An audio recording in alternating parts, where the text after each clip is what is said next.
कैसे हम श्रेष्ठतम विचारों से अपने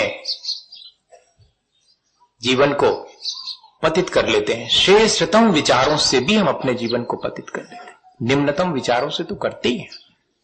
दोनों तरह के विचार हमारे पास है। एक छोटा सा उदाहरण जिससे जल्दी समझ में आए। हो सकता है कि मुझे याद नहीं आ रहा, मैं बहुत रिकॉल करता रहा सुबह से कि मैंने सुनाया तो नहीं है। फिर मैंने सोचा कि अगर सुनाया भी होगा और दूसरी बार सुना दूंगा तो कोई हर्जा भी नहीं है। अच्छा, ऐसा कह के मैं जरा सा आपका मन बना देता हूं और कुछ नहीं। बाय द वे, अगर निकल गया वो सुनाया हुआ तो फंसूंगा भी नहीं मैं। सब इसी तरह करते हैं, मैं ही अकेला नहीं करता हूं, सब इसी तरह करते हैं, है कि नहीं। आगे अपन वहीं पर ऐसा करके और अपन तुरंत इस बात का सपोर्ट कर लेते हैं सब जगह, कोई एक ही जगह नहीं। यहीं के यहीं एक उदाहरण अपन ने देख लिया। वो छोटी सी घटना है। एक व्यक्ति ने, एक बार क्या हुआ कि जब उसका जहाज डूबने लगा तो उसने भगवान से प्रार्थना करी कि भगवान, यदि जहाज बच गया और जहाज डूब भी गया, मान लो मैं बच गया, अगर मैं बच गया तो मेरी हवेली दान कर दूंगा मंदिर के लिए, आपके नाम पर लिख दूंगा भगवान। अरे पूरी हवेली, लोगों ने क्या कर रहे हैं सोच लो। हम नहीं सोच लिया हमने।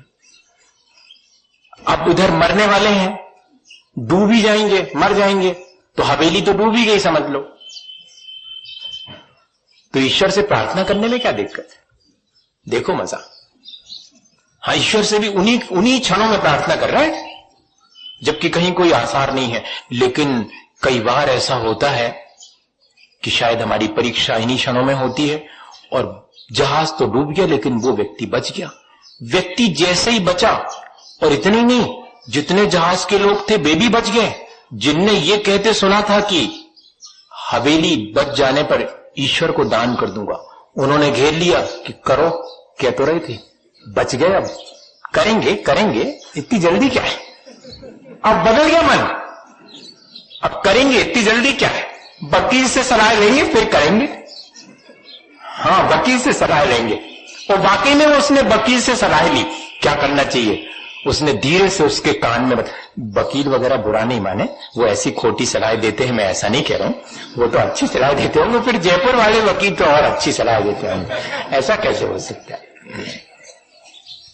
तो वो क्या हुआ, उसने वकील से सलाह ली, वकील ने कान में उसके कुछ कहा और दोनों का मामला तय हो गया, सेट हो गई बात। ठीक है, हवेली नीलाम की जाएगी बिल्कुल, और हवेली कोई भगवान को तो दी नहीं जाती, जितने पैसे आएंगे वो डोनेट कर दिए जाएंगे। श्रेष्ठतम विचार का भी हम किस तरह से घटिया उपयोग कर लेते हैं। कितना अच्छा विचार मन में आया था, सब कुछ दे देने का, सर्वस्व समर्पण का, लेकिन उसमें से भी गली निकाल लेते हैं हम। एक क्षण के लिए हमें हमारी पवित्रता क्षण भर को हमारे हृदय को छूती है, उसके बाद फिर मलिनताएं हमें घेर लेती हैं और नीलाम हो रही है हवेली। हवेली की कीमत है 9 लाख। हवेली बहुत कीमती थी। 9 लाख की हवेली बेची जा रही है, लेकिन ध्यान रखना किस तरह बेची जा रही है। जो हवेली लेगा उसको बिल्ली जरूर खरीदना पड़ेगी। ये क्या मतलब? हाँ, हवेली के साथ बिल्ली भी बिकेगी, और बिल्ली की कीमत 9 लाख है, हवेली की 1 रुपया, ओनली 1 रुपी, और दोनों साथ में बिकेंगे। बहुत अच्छी सलाह दी थी उसने, आप समझ गए। नीलाम हो रही है हवेली, बिल्ली के साथ नीलाम होगी। बिल्ली की कीमत 9 लाख रुपए, हवेली की कीमत 1 रुपी, ओनली, सिर्फ 1 रुपया। और हो गई नीलाम। लोगों ने कहा करो दान, उसने कहा 1 रुपये ले लो। हवेली की कीमत 1 रुपये, बिल्ली की कीमत 9 लाख की थी। वो मेरी बात तो बिल्कुल स्पष्ट सी थी। किस तरह हम श्रेष्ठतम विचारों के भी अर्थ अपने मन मुताबिक निकाल लेते हैं, ये हमें बहुत गौर से देखना चाहिए। भली बातें भी हमारे जीवन को क्यों नहीं प्रभावित कर पाती हैं? क्योंकि हमारे जीवन का स्तर तो उतना ही नीचा है। कोई अज्ञानी ज्ञान की बातें सीख ले, कीचड़ में खड़े होकर के कमल के गीत गाए, एहसास तो कीचड़ का ही होगा, कमल का थोड़ी होगा।